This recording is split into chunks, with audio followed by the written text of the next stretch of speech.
ದಾರಾಗಿರೋದ್ರಿಂದ ನಿಮ್ಗೆ ಒಂದು ಸ್ವಲ್ಪ ಬಯಲು ಕಾಣ್ತಾ ಇದೆ. ಇದಕ್ಕೆ ನೆರಳೇ ಬೇಕು ಸರ್. ಇದಕ್ಕೆ ಅಲ್ಲ ಒಂದು ಕಾಫಿ ಅಂತಲ್ಲ ಸರ್, ನಾನು ಹೇಳೋದು ಆ ಏಲಕ್ಕಿ ನೋಡಿ ಅಲ್ಲಿ ಅನ್ಕೋಬೇಕು ಅಲ್ಲ, ಎಲ್ಲ ಅದೇ ಥರ ಇರೋಲ್ಲ, ಒಂದು ಸ್ವಲ್ಪ ಹಿಂದೆ ಮುಂದೆ ಇರ್ತಾವೆ ಗಿಡಗಳು. ಈಗ ನೋಡಿ ವಾತಾವರಣ ಈ ಥರ ಸೃಷ್ಟಿ ಮಾಡಬೇಕು. ನಾನು ಹೇಳ್ತಾ ಇರೋ ಮಾತು ನನಗೇನಿರೋದು ನೋಡಿ ಸರ್, ಇಲ್ಲೊಂದು ಬಾಳೆ ಇರೋದು, ಅಲ್ಲೊಂದು ಬಾಳೆ ಇರೋದು, ಅಲ್ಲೊಂದು ಬಾಳೆ ಇರೋದು. ಈಗ ಬಾಳೆ ಕಟ್ ಮಾಡಿದ್ದೀನಿ, ಯಾಕಂದರೆ ಅಡಿಕೆ ಇನ್ನೂ ಸ್ವಲ್ಪ ಮುಂದಕ್ಕೆ ಹೋಗಲಿ, ಮತ್ತೆ ಬಾಳೆ ಹಾಕ್ಬಿಡಲ್ಲ. ಈ ನಡುವೆ ಈ ಕಡೆ ಎಲ್ಲ ಬಾಳೆ ಹಾಕ್ಬಿಟ್ಕೊಂಡಿದ್ರೆ ಒಂದು ಅಲ್ಲೊಂದು ದಾರಿಗೆ ಮನೆಗೆ ಬಳಕೆಗೆ ಅದನ್ನು ನಾವು ಇಟ್ಕೋಬೇಕಲ್ವ. ಇವ್ರ ಮಧ್ಯೆ ಮತ್ತೆ ಬಾಳೆ ಮಾಡ್ಬೋದಾ? ನೀವು ಈಗ ಅಡಿಕೆ ಮಧ್ಯದಲ್ಲಿ ಬಾಳೆ ಹಾಕೋದು, ಇರೋದು ಬಾಳೆನೇ, ಮೊದಲು ಬಾಳೆನೇ ಇತ್ತು. ಈ ಅಡಿಕೆ ಒಂದು ಸ್ವಲ್ಪ ಮ್ಯಾಲ್ಕೋರಿ ಅಂತ ಇದ್ದೀನಿ.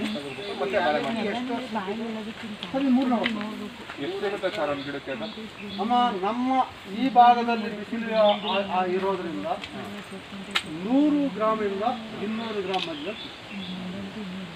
ಎಲ್ಲರೂ ಹೇಳ್ತಾರೆ 2 ಕಿಲೋ ಬಂದಿದೆ, 3 ಕಿಲೋ ಬಂದಿದೆ, KR ಪೇಟೆನಲ್ಲಿ ಅಷ್ಟು ಬಂದಿದೆ,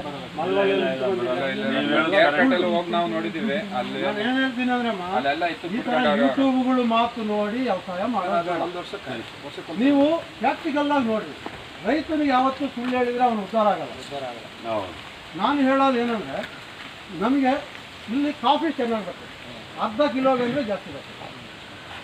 ಇದು ಇನ್ನು 3ನೇ ವರ್ಷದ ಗಿಡ ಇಲ್ಲ, ಈ ವರ್ಷ ಅರ್ಧ ಕಿಲೋ ಬರ್ತದೆ, ಅದು 4ನೇ ವರ್ಷ ಸರ್ ಇನ್ನೂ ಗಿಡ ಬೆಳವಣಿಗೆ ಆಗ್ತದೆ, ಇನ್ನೂ ಜಾಸ್ತಿ ಬರ್ತದೆ.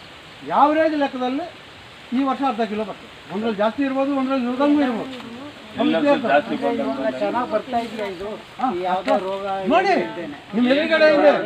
ನಾವು ಈ ಜಮೀನಲ್ಲಿ 5 ಪೈಸಲ ರಾಸಾಯನಿಕ ನಾವು ಯೂಸ್ ಮಾಡಲ್ಲ. ನೀವು ಎಲ್ಲಿ ಹುಡುಕಿದ್ರೇನು ನಮ್ಮ ತೋಟದಲ್ಲಲ್ಲ, ನೀವು ಈ ಊರಲ್ಲೆಲ್ಲ ಅಕ್ಕಪಕ್ಕ ಊರವ್ರನ್ನ ಕೇಳಿದ್ರೇನು ಹೇಳ್ತಾರೆ, ಅವ್ರು ಏನೂ ಯೂಸ್ ಮಾಡಲ್ಲ. ರೋಗ ಅದೇ ಇದು ಹುಳ ಫಲ ನಾನು ಯಾವುದಕ್ಕೂ ನಾವು ಸ್ಪ್ರೇನೇ ಮಾಡಲ್ಲ. ಯಾಕಂದ್ರೆ ಅವರು ಈ ಡ್ರಿಪ್ ಮೂಲಕ ಜೊತೆಗೆ ಸಗಣಿ ನೀರು ಅದ್ರ ಜೊತೆ ನಾನು ತೋರಿಸ್ತೀನಿ ಅಲ್ಲಿ ಹೋದಾಗ ಎಲ್ಲ ಕೊಡ್ತಾರೆ. ಜೀವಾಮೃತ, ಗಂಜೀವಾಮೃತ ಹೆಂಗೆ ಅಂತ ನಾನೆಲ್ಲ ತೋರಿಸ್ಕೊಡ್ತೀನಿ.